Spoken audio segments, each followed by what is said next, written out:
शील प्रभुपाद की जाए, गुरु गौरांग की जाए। कल से हम पेरिय अलवार भगवान रंगनाथ के महान भक्त उनका जीवन चरित्र श्रवण करना प्रारंभ किए थे। बाल्यावस्था से ही भगवान श्री कृष्ण के वे उत्साही भक्त थे। किशोरावस्था में ही उन्होंने सब प्रकार के वेद शास्त्र पुराण आदि ग्रंथों को पढ़ लिया था और भगवान वटपत्रशाही के महान भक्त थे। इनका बचपन का नाम विष्णु चित्त था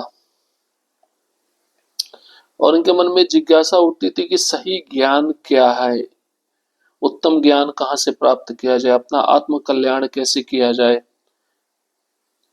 इन बातों का सतत चिंतन करते करते उनको ये पता चला कि भगवान की जो प्रेम पूर्ण भक्ति है यही उत्तम साधन है भगवान को प्राप्त करने के लिए। और भक्ति भी दास भाव में की जाए, कैंकर्य भाव में की जाए।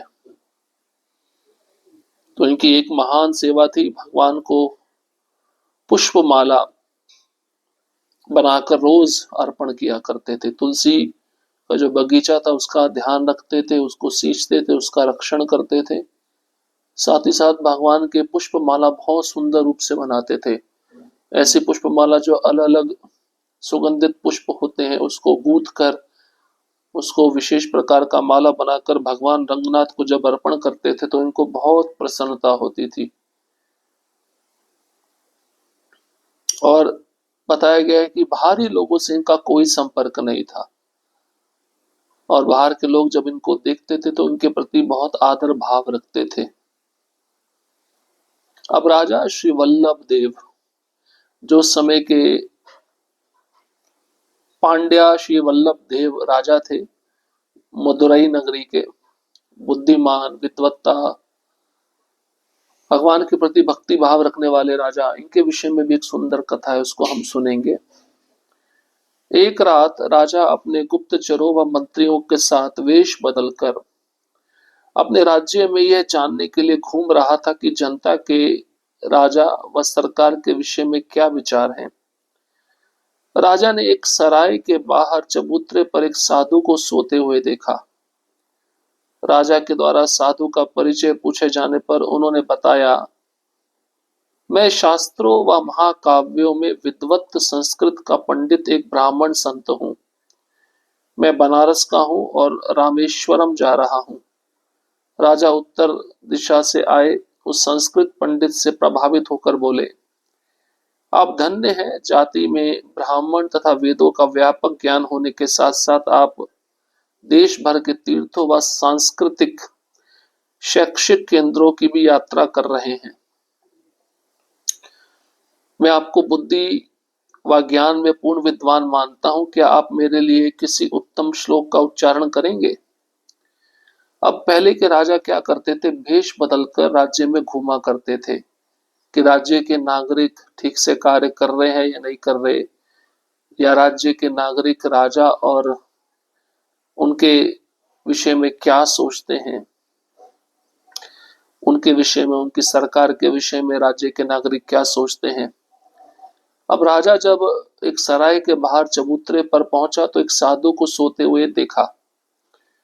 तो राजा वल्लभ देव उस साधु का परिचय पूछते हैं। साधु बताता है, मैं शास्त्रों में महाकाव्यों में विद्वत संस्कृत का पंडित हूँ, एक ब्राह्मण भी हूँ। मैं रहने वाला काशी बनारस का हूँ लेकिन रामेश्वरम जा रहा हूँ। अब राजा उस ब्राह्मण के संस्कृत से प्रभावित होकर बोले, आप धन्य हैं, जाति में तो आप ब्राह्मण कुल में जन्मे हैं, वेदों का आपको व्यापक ज्ञान है, साथ ही साथ देश भर के तीर्थों की यात्रा भी कर रहे हैं। मैं आपको बहुत बुद्धिमान मानता हूँ, ज्ञानी मानता हूँ, पूर्ण विद्वान मानता हूँ।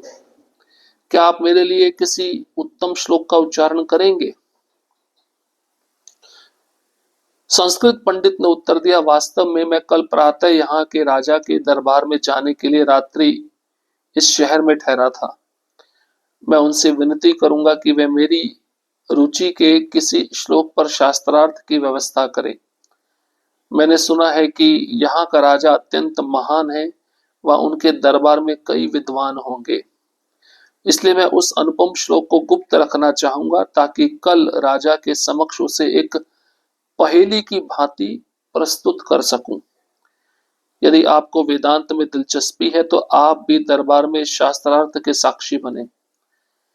तो वह जो संस्कृत पंडित था, ब्राह्मण था, जो बनारस से आया था, रामेश्वरम जा रहा था, तो राजा के पूछे जाने पर कि आप कोई संस्कृत में उत्तम श्लोक का उच्चारण करके मेरे को सुना सकते हैं, तो उस संस्कृत पंडित ने उत्तर दिया, मैं कल सुबह राजा के दरबार में जाने के लिए उद्यत हूं। इस रात्रि में इस उद्देश्य से ठहरा हूं कि कल मैं उस राजा के दरबार में जाकर उनसे विनती करूंगा कि किसी एक श्लोक पर जिस पे मेरी रुचि है, शास्त्रार्थ में मेरी व्यवस्था करे। और मैंने ये भी सुना है यहाँ का राजा बहुत ही महान है, उनके दरबार में कई प्रकार के विद्वान मंत्री रहते हैं, इसलिए मैंने जो श्लोक चुना है उसको गुप्त रखना चाहता हूं ताकि कल राजा के दरबार में जाकर मैं उस श्लोक को सुना सकूं।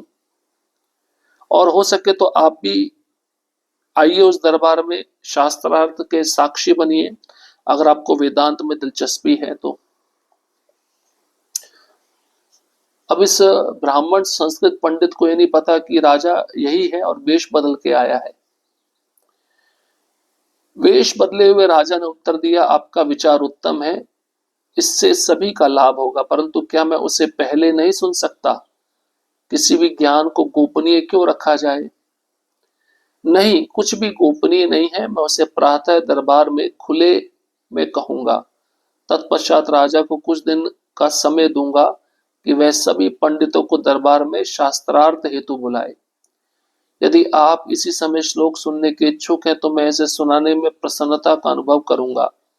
यह इस प्रकार है, वर्षात मष्टान प्रयतेत मासान निशार्त मदम दिवसम यथेथा वार्धक्य हेतो वैसा नवीन परत्र हेतो रिय जन्मनाचा। ग्रीष्म में वस्तुओं को शीतकाल हेतु संग्रह करो, दिन में रात्रि हेतु संग्रह करो, युवा अवस्था में वृद्ध अवस्था की आवश्यकता हेतु अर्जन व भंडारण करो। इस जीवन में वो अर्जित करो जिसकी जीवन से परे आवश्यकता है। हे महोदय, आपने श्लोक सुन लिया है क्या? अब आप संतुष्ट हैं? इस प्रकार कहकर पंडित उत्साहित व गर्वित होकर श्रोताओं की ओर देखने लगे।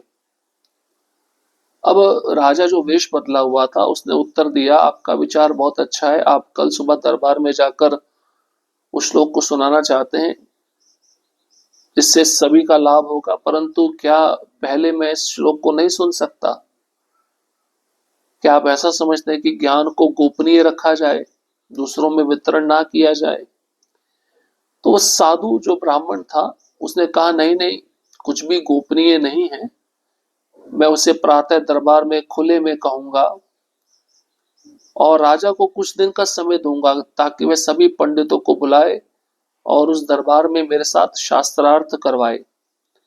यदि आप अभी इच्छुक हैं उस श्लोक को सुनने के लिए तो मैं उस श्लोक को सुनाने में प्रसन्नता का अनुभव करूंगा। तो श्लोक सुना देते हैं। और अब वह साधु बोलते हैं, हे महोदय, आपने श्लोक सुन लिया है, अब आप संतुष्ट हैं? इस प्रकार कहकर पंडित उत्साहित व गर्वित होकर श्रोताओं की ओर देखने लगे।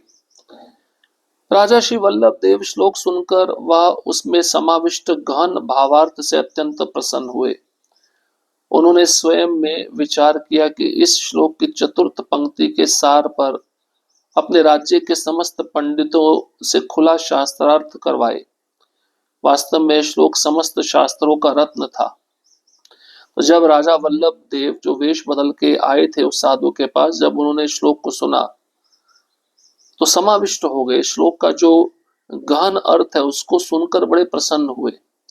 अब राजा भी विद्वान थे, उन्होंने श्लोक का चिंतन किया होगा और विचार किया कि इस श्लोक पे तो जो चौथी पंक्ति है उसमें सार छिपा हुआ है, तो राज्य के समस्त पंडितों को बुलवाकर खुला शास्त्रार्थ करवाया जाएगा इस श्लोक के ऊपर, क्योंकि श्लोक समस्त शास्त्रों का रत्न है।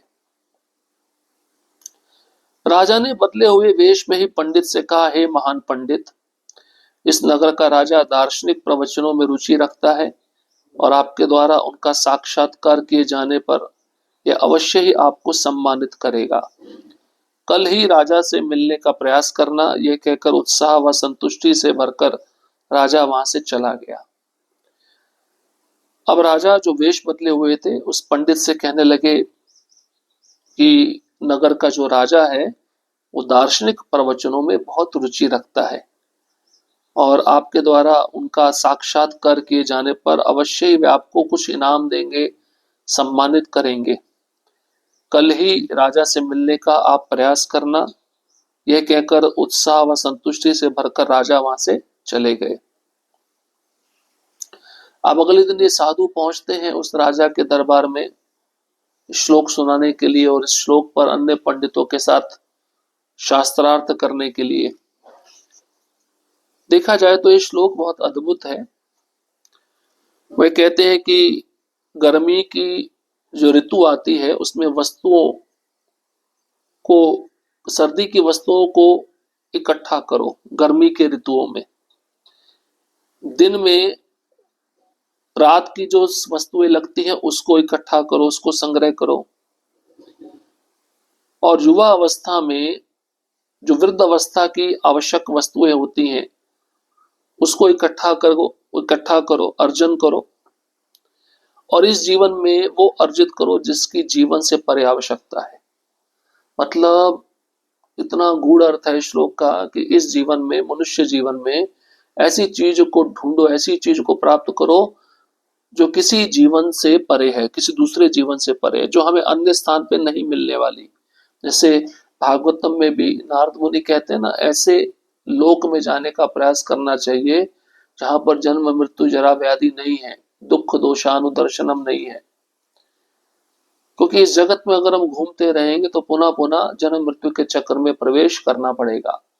इसलिए ऐसा जगत में जाओ, भगवान का निज धाम, गोलोक धाम, जहां पे जाकर व्यक्ति वापस नहीं आता। तो कहने का मतलब है इस मनुष्य जीवन में भक्ति करो, भक्ति को अर्जित करो जिसके द्वारा इस शरीर को छोड़ने के बाद जो भक्ति हमको भगवत धाम लेके जाएगी, जिसकी जीवन से परे आवश्यकता है, उसको इकट्ठा करो, उस भक्ति को करो। कहने का मतलब ये है। तो बहुत गूढ़ बात है। अन्य प्रकार की वस्तुओं को हम संग्रह करते रहते जिसका कोई लाभ नहीं है। तो ऐसी वस्तु को संग्रह करो जो शाश्वत है, जो कभी भी नाश नहीं होती।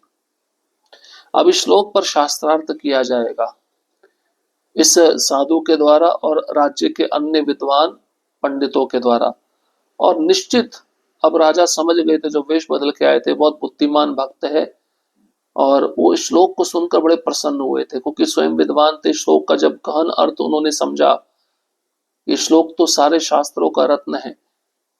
और विशेष रूप से इस श्लोक में शास्त्रार्थ करके उस साधु को वह राजा सम्मान प्रदान करेंगे, सम्मानित करेंगे।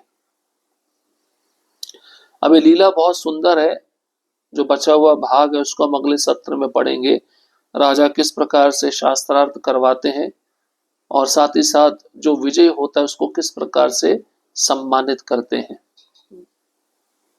हरे कृष्णा कृष्ण कृष्ण हरे हरे, हरे राम राम राम हरे हरे। श्रील प्रभुपाद की जय, गुरु वरंग की जय।